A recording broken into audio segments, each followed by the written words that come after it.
Muchísimas gracias, Salvador. Nos dejas ahorita varios temas.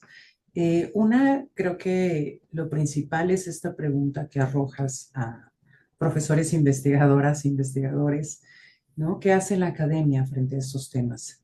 ¿Cómo podemos acercarnos a intentar comprender, sobre todo con este reto que ofrece el territorio, ¿no? El posicionar, el situar los saberes. Y una, los saberes de la academia, los saberes de la gente que sobrevive, que resiste, que denuncia, y además los saberes de la violencia. Ahí tenemos un montón de reflexiones pendientes o de sistematización compartida, porque en este aislamiento de los casos que nos ofrecen las autoridades, es algo que pasó en Ciudad Juárez durante los 90, es específico. El monstruo de Ecatepec es algo específico de Ecatepec y era una persona que fue afectada en su psique y entonces solamente él quiso hacer esto a las mujeres, ¿no? Esa manera de fracturarnos la comprensión de la realidad también la reproducen las personas técnicas o los arqueólogos que trabajan de manera técnica dentro de las fiscalías al estar haciendo los procesos de exhumación. Y entonces lo que localizan en Guanajuato es atendido específicamente en Guanajuato y no hay un comparativo con lo que están exhumando, localizando en Michoacán, en Jalisco o en la frontera noreste o en la frontera norte. Planteo esto precisamente por los saberes. Necesitamos empezar a conectar esos circuitos de transmisión de saberes que durante los 60, 70 se denunciaban con la formación de la Escuela de las Américas. Y entonces cómo desaparecían personas de una manera en Argentina y luego empezaron a desaparecer de esa misma manera en Chile y en Uruguay y en Brasil y por supuesto en México, ¿no? Hay por ahí, digamos, alguna reflexión o pregunta sobre los vuelos de la muerte, si empezaron a practicarse en México o en Argentina, en tanto hay indicios de prácticas en el estado de Guerrero, momentos previos a que se empiecen a localizar los primeros indicios en Argentina. Y esto lo planteo por la crueldad. Lo que hemos escuchado alrededor de lo que localizan en Jalisco son hallazgos, son prácticas, son videos que circulaban también en toda la zona que estuvo controlada por los Zetas entre 2012 y 2014. Entonces, de alguna manera, parece que los actores armados van aprendiendo cómo ejercer la violencia, dirigir la violencia sobre los cuerpos, cómo inhumar los cuerpos, ¿no? Porque además todo el territorio noreste tenía una forma específica de inhumación y esos saberes se distribuyeron o fueron aprendidos, ¿no? Ahí tendríamos que indagar desde la academia, desde el ámbito judicial, desde el ámbito forense, esa circulación, porque también puede tener que ver con desertores, pensemos en las Fuerzas Armadas, que sabemos que por eso existe el concepto de desaparición forzada, ¿no? Entonces, hay una capacitación dentro de los cuerpos policíacos, dentro de las Fuerzas Armadas, y cuando estas personas desertan, se incorporan a otros cuerpos armados, llevándose los saberes que adquirieron en estos entrenamientos militarizados, policíacos, ¿no? Entonces, hay un circuito que de pronto se invisibiliza y que tiene que ver con estos despliegues de crueldad y con esta exhibición. En este sentido, una de las preguntas que se ha hecho durante los últimos años desde la academia es, ¿por qué una fosa clandestina? Nosotros pensamos en tanto los feminicidios que tanto Monarres como Rita Segato hablan de esta violencia expresiva, ¿no? Esos cuerpos que son exhibidos en áreas específicas o que fueron exhibidos en áreas específicas de Ciudad Juárez, tenían una intencionalidad comunicativa, nos dicen, y que esto es en estos actores o entre estos actores de macrocriminalidad, en aquel entonces todavía se mencionaban cárteles, narcotráfico, ¿no? Ya después es que se empieza a complejizar este concepto macrocriminalidad o crimen organizado transnacional por todas las redes que existen, tanto empresariales como en el Estado, como financieras. Y en una fosa que los cuerpos no son visibles para todas las personas que transitan, la duda es ¿por qué? ¿Y por qué en esos territorios específicos? Que es pues la siguiente pregunta que queremos compartir contigo. ¿Cuál es la relación que puede ubicarse, pensarse entre el territorio y estas dinámicas de exterminio? Y recopilando que, como nos decía nuestra primera participante, el exterminio no tiene que ver con estas lógicas que podemos encontrar en el Estatuto de Roma, ¿no? Que tiene que ver con sistematicidad, con una política de Estado, sino con esa intencionalidad de destrucción que estamos observando, así sea en un solo cuerpo. Entonces, ¿cómo visibilizas, cómo entiendes tú, cómo problematizas la lógica de exterminio con el control territorial? Es una pregunta central, es una pregunta clave y es una pregunta que creo que se podría colocar en varios niveles. Y efectivamente, ¿no? Si algo nos llegó a convulsionar en desde principios de este siglo, ¿no? Con estos cuerpos que eran literalmente cortados, ¿no? Las cabezas que se dejaban aventadas ahí en la vía pública, ¿no? Los cuerpos tapiados que se dejaban colgados, pues era efectivamente parte de esta expresividad de la violencia que buscaba implementar, entre otras lógicas, lógicas del miedo, las lógicas de poder. Pero cuando empezamos a observar efectivamente no el cuerpo que se vuelve visible, sino todo lo opuesto, el cuerpo que se busca desaparecer, el cuerpo calcinado, por ejemplo, el cuerpo que se busca perder su marca, su presencia, su huella, incluso su propia trayectoria, y nos coloca efectivamente en una lectura distinta. Lo que vimos, por ejemplo, en el caso de Chihuahua, con estos hallazgos recientes en Nuevo Casas Grandes, en el Willy. Esa región de Nuevo Casas Grande, bueno, tú la conoces muy bien, para quien no la ubiquen, es una región que se encuentra en la parte noroeste del estado de Chihuahua.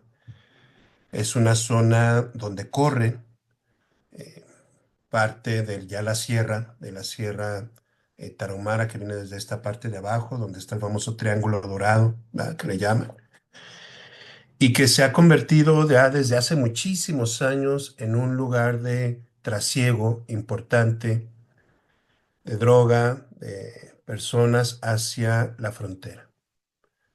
Entonces se convierte en un canal importante de distribución que vale muchísimo, ¿sí? Y en el que efectivamente las disputas por el control de ese territorio pues se convierten en una disputa muy importante que está asociada también no solamente al poder expresivo, sino al poder económico, al control económico, al dinero, ¿verdad? Utilizar, como se ha hecho en otros momentos, ¿no? También estuvo asociado con la época de la llamada Guerra Sucia en los setentas, o lo que vimos y observamos, por ejemplo, en el caso de varios países en Sudamérica en la época de la dictadura, ¿no? No solamente con esos vuelos de la muerte, sino también con varias fosas donde se encontraron cuerpos de personas asesinadas, o lo que vimos, o lo que se ha visto en otros conflictos, incluso en África, en fin. También está asociado, tiene que ver en gran medida efectivamente con una intención decía el otro día un colega, frente a la nulidad o a la no presencia del cuerpo victimizado, pues no hay delito y por lo tanto aquí el Estado pues simplemente queda ajeno a este entramado o a estas dinámicas paralegales de poder, ¿verdad?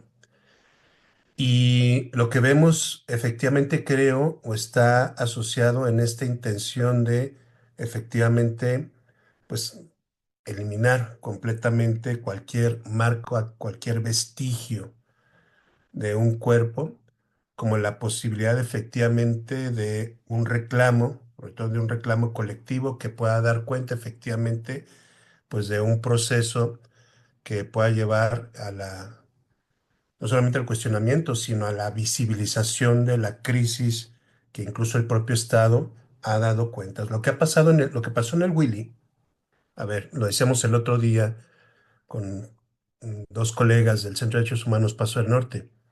Lo que pasó al Willy, obviamente, no solamente lo conocían y lo sabían quienes vivían en el Willy o vivían en casas grandes, sino obviamente lo sabía la autoridad, obviamente lo sabía la fiscalía, ¿sí? Fiscalía sabía cómo estaban operando, cómo han operado a lo largo de toda la franja de la sierra, campos de adiestramiento y campos efectivamente en los cuales se ha buscado exterminar, ¿sí? A muchos sectores de la población, sobre todo jóvenes. Yo tengo entrevistas que hice en el 2014 y 2015 en el Centro de Reinserción Social de Juárez, con varios jóvenes pertenecientes a la línea, a los aztecas, y ellos me expresaban que efectivamente habían estado en estos centros en la sierra aprendiendo en el manejo de las armas, ¿sí? Y que parte del adiestramiento tenía que ver efectivamente con, pues, mostrar si eras capaz de aniquilar o matar al otro, ¿va? A un otro, pues que hay que simplemente borrarlo del mapa, ¿no? En estas lógicas de estas fosas, ¿no? En estas cuestiones. Entonces, creo que uno de los aspectos para explicar y comprender este tipo de dinámicas estaría ligada y asociada efectivamente a una búsqueda no solamente de expresar miedo, poder, control sobre una población, sobre un territorio, sino también el de dar cuenta o el de simplemente eliminar cualquier vestigio posible que no me permita o que me genere, ¿no? O que o que lleve efectivamente a ser visible las lógicas paralegales que se están entretejiendo dentro de estos territorios, de estas zonas. Eh, Creo que es muy importante esta dimensión del ámbito del territorio, porque no solamente el territorio da cuenta de el lugar, ¿no? El espacio físico donde esto se genera. Por ejemplo, esta zona del Willy, que es una zona ya serrana, donde lo hemos visto, incluso por aquí lo platicaba el otro día una colega, ¿no? Las lógicas de cómo eliminar o acabar con cualquier vestigio del cuerpo pues, son distintas en varias zonas del país según, ¿no? La forma como se maneja en las fosas o en las formas de cómo se lleva a cabo los crematorios, en fin, ¿no? O como algunos incluso en algunas zonas donde llueve para que se lleve todo aquel vestigio que se quedaba. Entonces, esta es una zona serrana y lo que veíamos y lo que comentamos justo en una participación del fiscal del estado es que pues sí se tuvo que excavar bastante para encontrar varios de estos cuerpos que al parecer también fueron localizados, una de las versiones, por alguien que me parece que detenido en los Estados Unidos y que hizo referencia a que estaba pues esa fosa o esa serie de fosas en este lugar. Entonces, eh, observamos este tipo de dinámicas en la cual efectivamente pues eliminar, entendiendo las lógicas del territorio, ¿no? Las condiciones del territorio, pero también por otro lado, no solamente es eliminar entendiendo las lógicas del territorio, sino es también controlar el territorio como una especie de búsqueda de erosionar el derecho al habitar, el derecho a el anclaje territorial. Si bien en estas fosas, pues lo que se busca es ocultar o simplemente que no sea, sea visible esta expresión del cuerpo violentado, como lo comentábamos hace rato, de esta violencia expresiva, también el llevar a cabo en estos lugares estas fosas también tiene que ver con una intención de plasmar en esos lugares un mensaje de frente a mi control, pues no te queda la posibilidad o te vas o te sumas, ¿verdad? O te retiras o te incorporas, ¿no? Y como tal, pues efectivamente el borramiento territorial del anclaje sobre el lugar es otro de los aspectos que también se vuelve parte de la problemática Por ello vemos que en varias de estas zonas donde se han encontrado estas fosas, que tienen que ver con Casas Grandes, pero también en la parte sur, donde está Guadalupe y Calvo, o donde está varios municipios de la zona serrana, o en la parte centro también, pues lo que vemos en muchas de estas fosas también está asociado, y les tocó verlas, por ejemplo, en el caso de ustedes, cuando vinieron a trabajar para el peritaje del caso Buenaventura, pues estamos viendo también poblaciones que están en su mayoría abandonadas por esta lógica de desplazamiento asociado efectivamente a este control duro sobre el territorio y plasmado efectivamente en esta práctica de estas fosas, ya sea de una violencia expresiva o estas fosas como un espacio para simplemente eh, acabar con cualquier vestigio frente al cuerpo violentado, ¿no? O en el Valle de Juárez, que es otra de las zonas también que hemos visto y que hemos enfrentado esta situación, ¿no? El Valle de Juárez, esta franja hacia el oriente de Ciudad Juárez, ¿no? Históricamente una franja muy eh, de un desarrollo importante a mediados del siglo pasado, ¿no? Por medio de la agricultura, ¿no? El cultivo del algodón muy florescente y que de repente pues se vuelve un territorio de control muy fuerte por parte de estos grupos y en el que da como resultado no solamente una lógica de desaparición muy severa, desaparece un número importante de personas a finales del siglo pasado y en estas 2 décadas que llevamos, sobre todo en la primera década, sino que también vemos una lógica de desplazamiento muy fuerte y también se han encontrado varias fosas en estos lugares de la franja del Valle de Juárez. Entonces, abordar este fenómeno de las fosas y estas lógicas efectivamente de buscar eliminar con cualquier vestigio en torno al cuerpo, creo que es un elemento muy importante para abordar y para entender las implicaciones incluso de lo que viene a significar la presencia de un Estado, ¿no? La presencia del Estado. Hace unos días estábamos en el caso de un joven que fue privado de la libertad, está en condición desaparecida y que al parecer encontraron restos calcinados hacia la zona sur de Juárez, donde hay fundidora, una fundidora que sigue funcionando, ¿sí? Propiedad de una persona que vive en El Paso, que sigue funcionando incluso bajo el conocimiento y consentimiento del Estado, ¿verdad? De la Fiscalía, y que efectivamente se ha dado cuenta de que ahí se han calcinado varios cuerpos de jóvenes, varones, ¿sí? Varios de ellos que pues estaban vinculados al narcomenudeo, ¿sí? Y que ahí simplemente fueron, o se buscó pues, simplemente calcinarlos, ¿no? Eliminar cualquier vestigio en torno a ello. ¿Por qué? Porque este permite reproducir las lógicas de presencia de poder de control y sobre todo de complicidades junto con el Estado o en relación al Estado, ¿no? Eh, entonces, un poco creo que por ahí podría plantear parte de esta reflexión. Muchas gracias, Salvador. Creo que poniendo nombres a los territorios, intentando ejemplificar ahí, nos hizo falta aproximarnos un mapa del estado de Chihuahua para que las personas que no tienen panorama pudiesen ubicar estos corredores de los que estás hablando.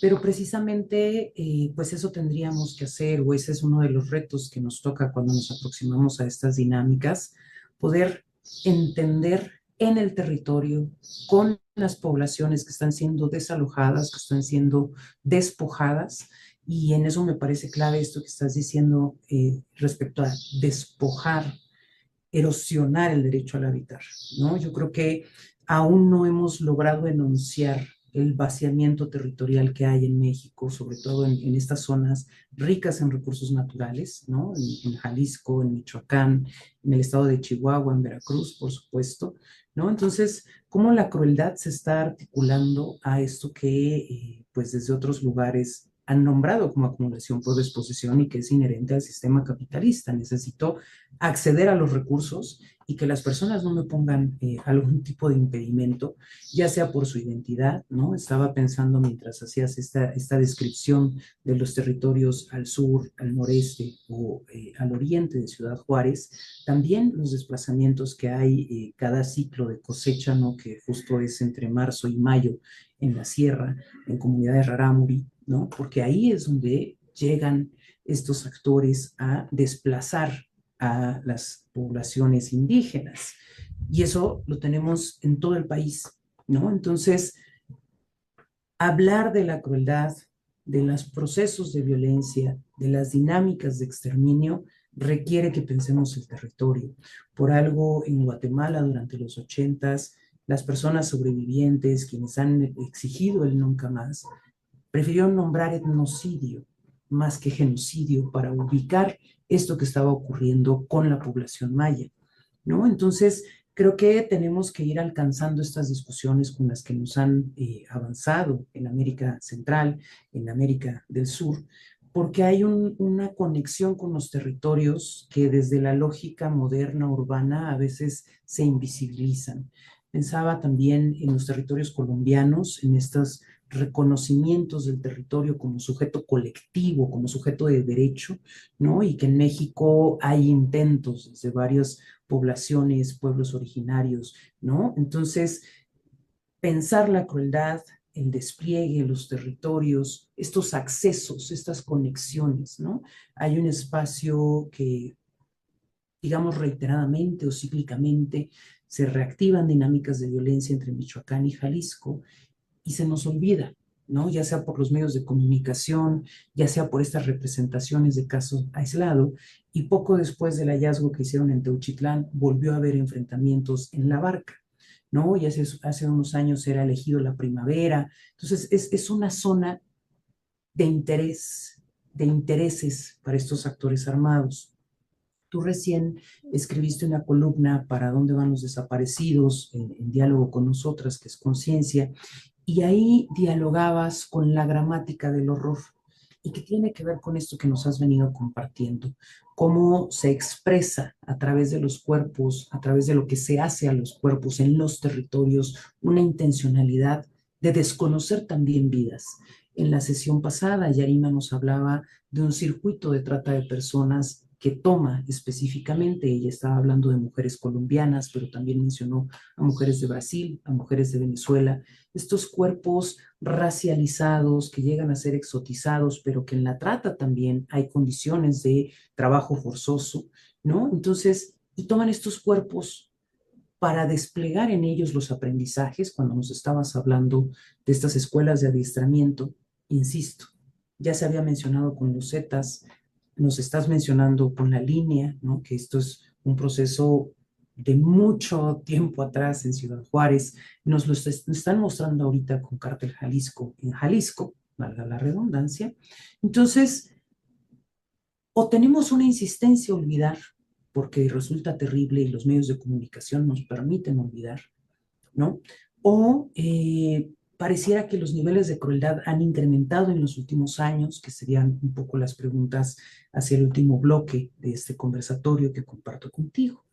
Se ha incrementado el tipo de crueldad que se deposita en los cuerpos, nuestros umbrales de percepción han cambiado y entonces lo que antes no nos parecía terrible ahora nos parece terrible, o hay un proceso, ¿no? Mediado por las representaciones de los medios de comunicación, a qué sí ver, a qué no ver, qué sí es terrible, qué sí vale la pena llorar, qué no vale la pena, ¿no? Esto que Butler nos dice, vidas que no importan, vidas no lloradas. Pues con eso para cerrar nuestro conversatorio del día de Y hoy, Salvador.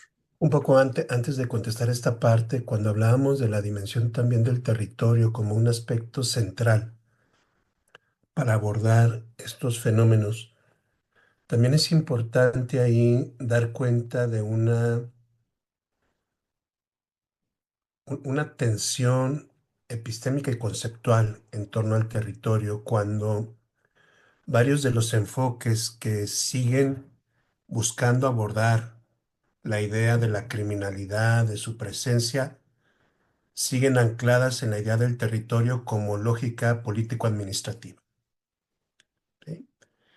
Y entonces siguen hablando de lógicas de jurisdicción, que le toca a ciertos agentes del Estado, que le toca a otros agentes, por ejemplo, cuánto puede hacer o cuánto puede desarrollar una policía municipal o si es una intervención necesaria para un organismo como es la famosa nueva Guardia Nacional, en fin.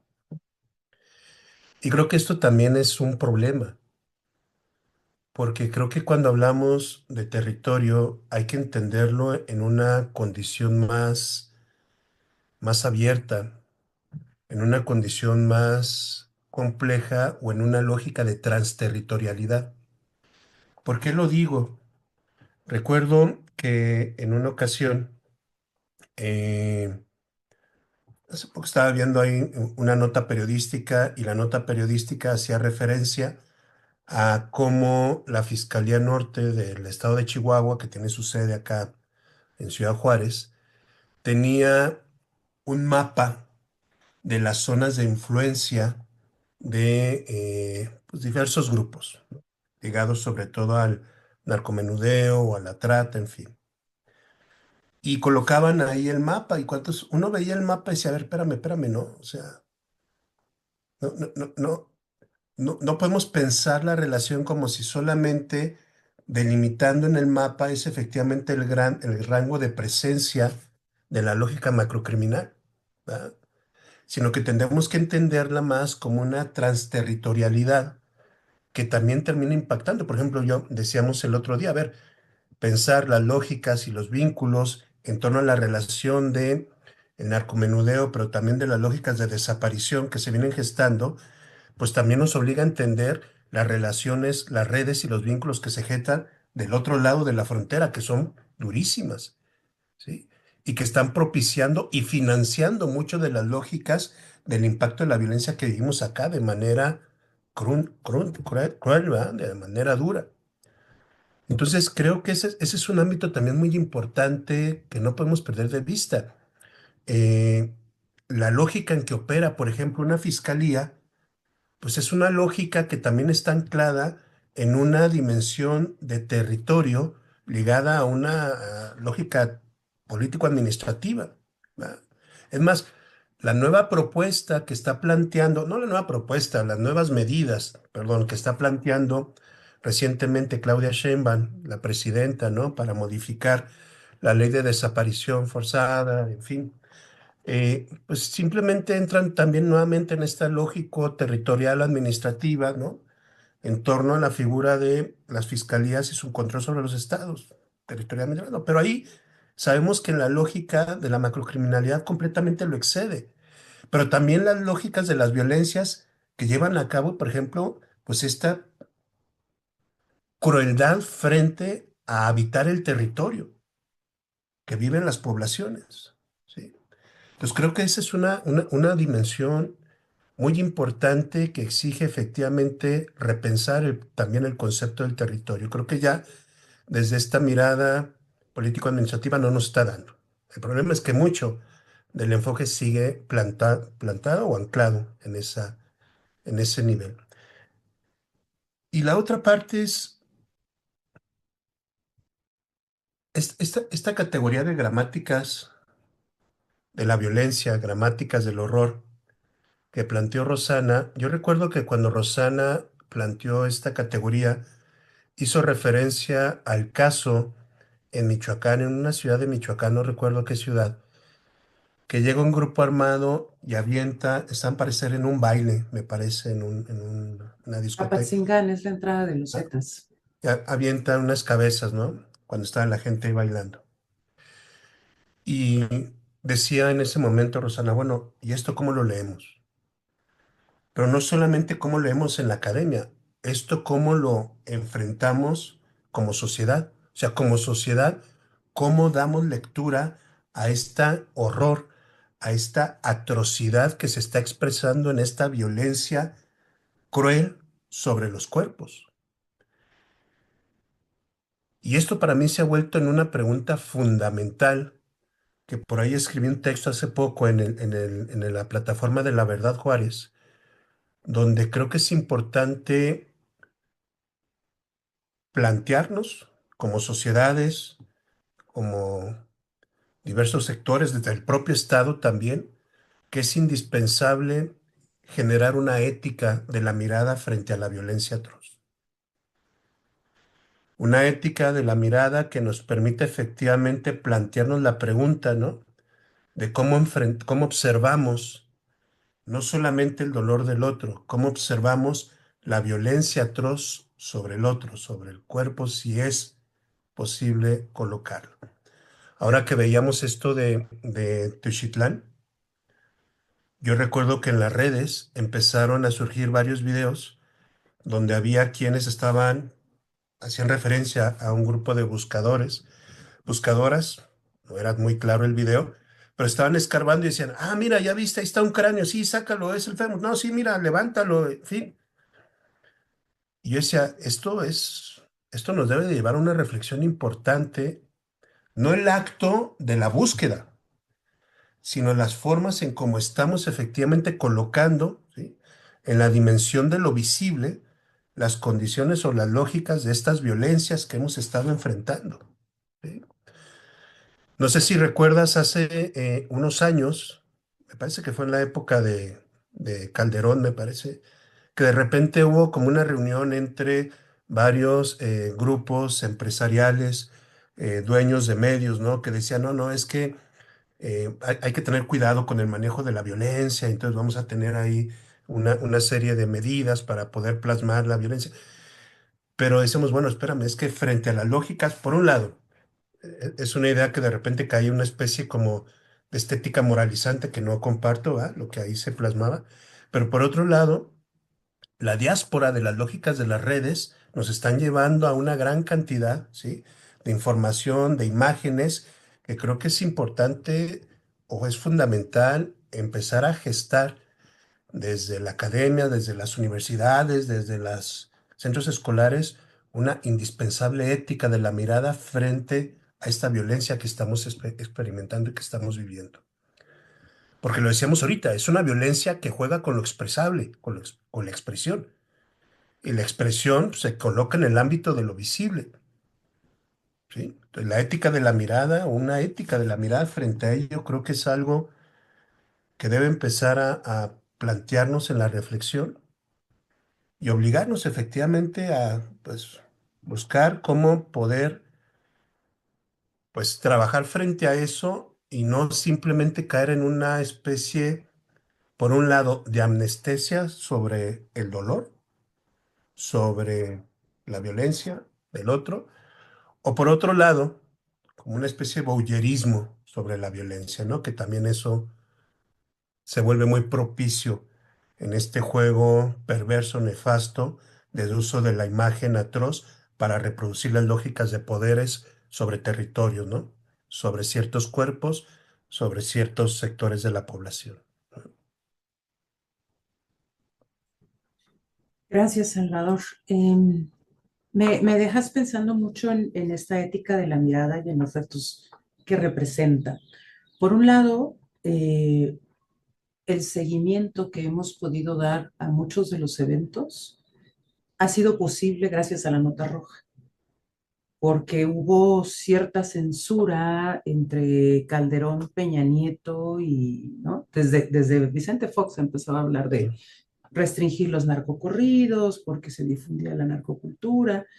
Y con Peña Nieto en particular hubo un mandato de no utilizar ciertas palabras en las notas, de no colocar ciertas imágenes.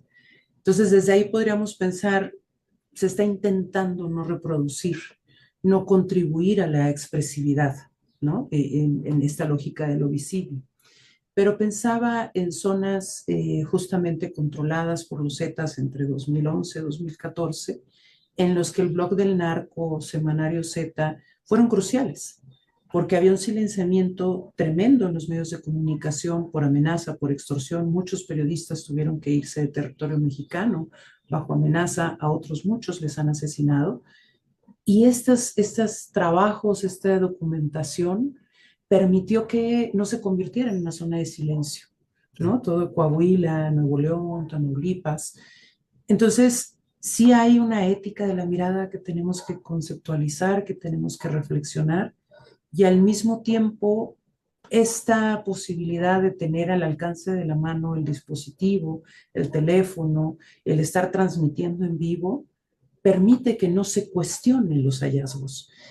Para nosotros, que de hecho ahí es donde surgimos, siempre mencionamos, gracias a que las mamás siempre tienen consigo su celular, fue posible denunciar la existencia de un lugar como Tetelcinco. En teoría, tendrían que estar inhumados dentro de una fosa común los cuerpos de manera individualizada. Y el que las mamás hayan acudido a la exhumación de Oliver con un celular permitió que el México, no sé si el mundo, pero México entendiera la falta de procedimientos, de atención adecuada, de registro, de procesamiento con la cual las fiscalías llegan a tratar los cuerpos de personas fallecidas sin identificar o no identificadas una vez que ya están en resguardo institucional. Entonces, es un gran dilema. Pensaba al Sí, mismo tiempo en la ley Ingrid, que tiene que ver con esta difusión del daño que se hizo a un cuerpo, además violentando, ¿no? Todos los procesos del debido proceso de la custodia. Entonces, es un gran reto. Querías decir algo, discúlpame. sí, no, completamente de acuerdo. O sea, esto ha permitido también, como dices ahorita, ¿no? Colectivos de madres buscadoras, como dices, en tiempo real a veces, ¿no? Pues en sus hallazgos cuenta efectivamente de la evidencia indispensable y necesaria, primero, para la exigencia de, pues, un- una presencia importante por parte del Estado que está completamente distanciado, ¿no? De, de, de lo que está aconteciendo. Sin embargo, creo que hablando en términos generales como sociedad, ¿qué sucede cuando hemos vivido no solamente el acontecimiento reciente?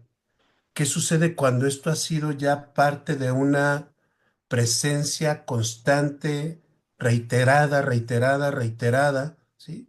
De esta expresión, de esta violencia atroz, que termina por simplemente, por un lado, negarla, o por el otro lado, simplemente decía yo al inicio, o anecdotizarla, o volverla a una lógica bullerista, ¿sí?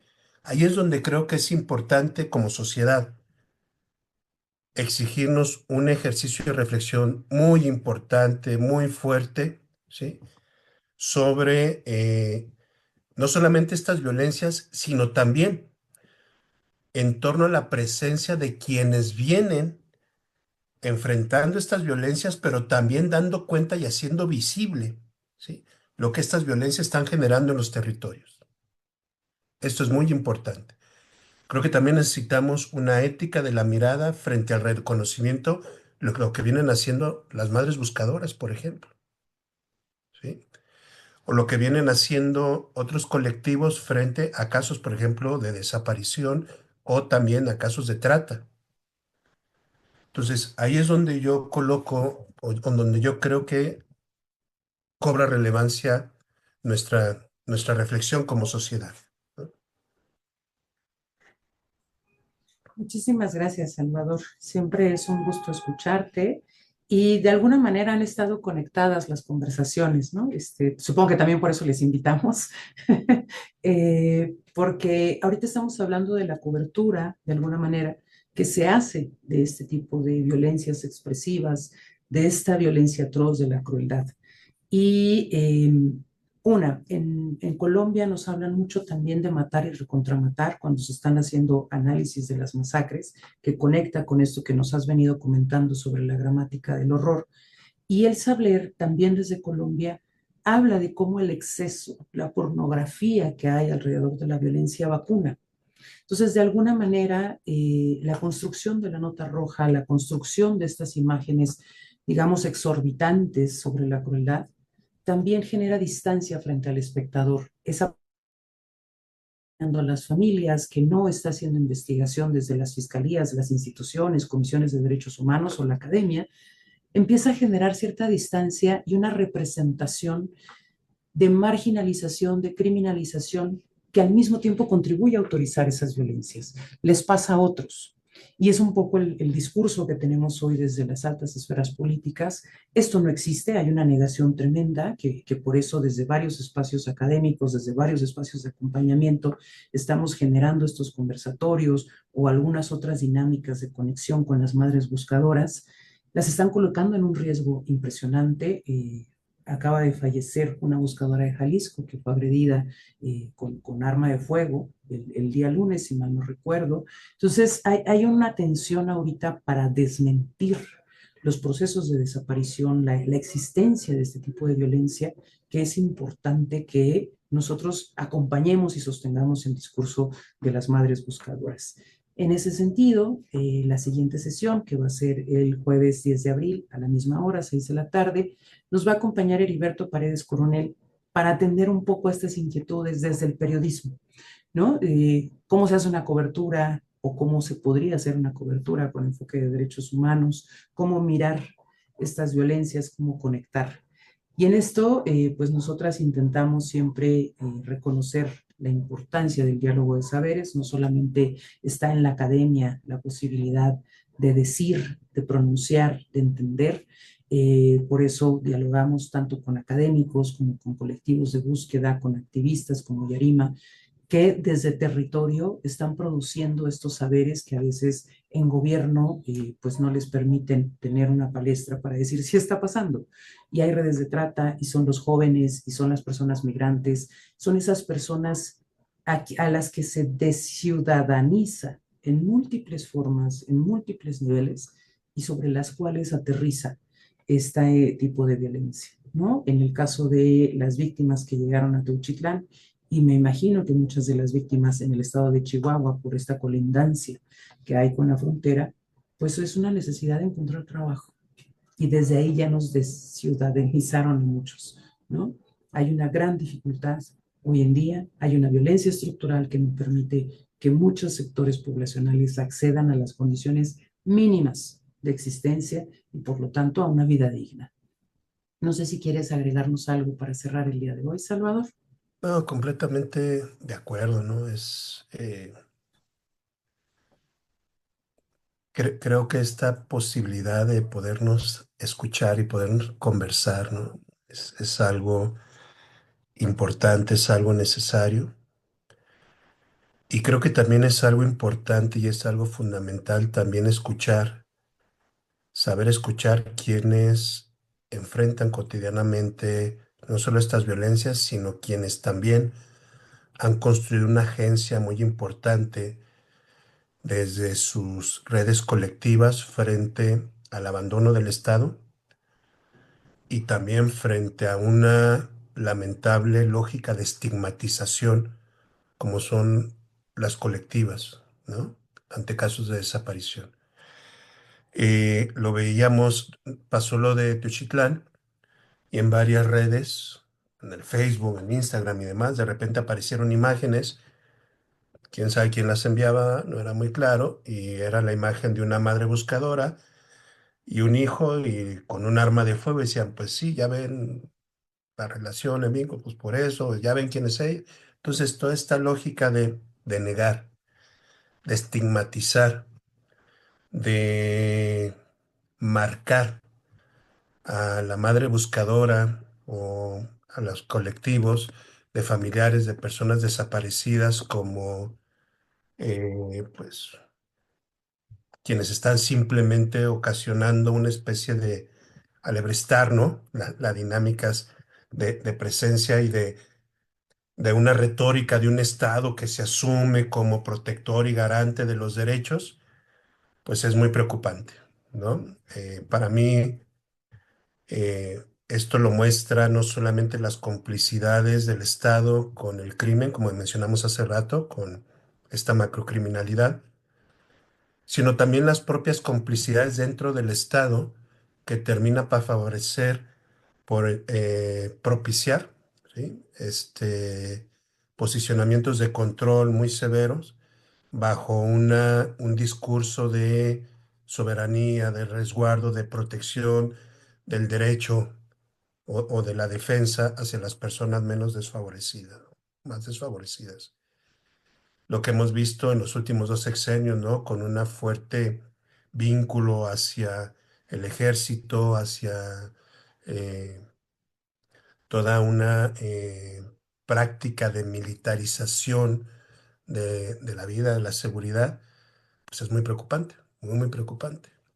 Y esto incide directamente en efectivamente fenómenos como la desaparición. Para terminar, pues no, la desaparición no es como lo ha venido planteando ni el gobierno anterior ni el gobierno actual, me refiero al gobierno federal, como un antes y un después. Antes sí era el Estado, ahora no es el Estado, ahora solamente son los criminales. No es así, no es así.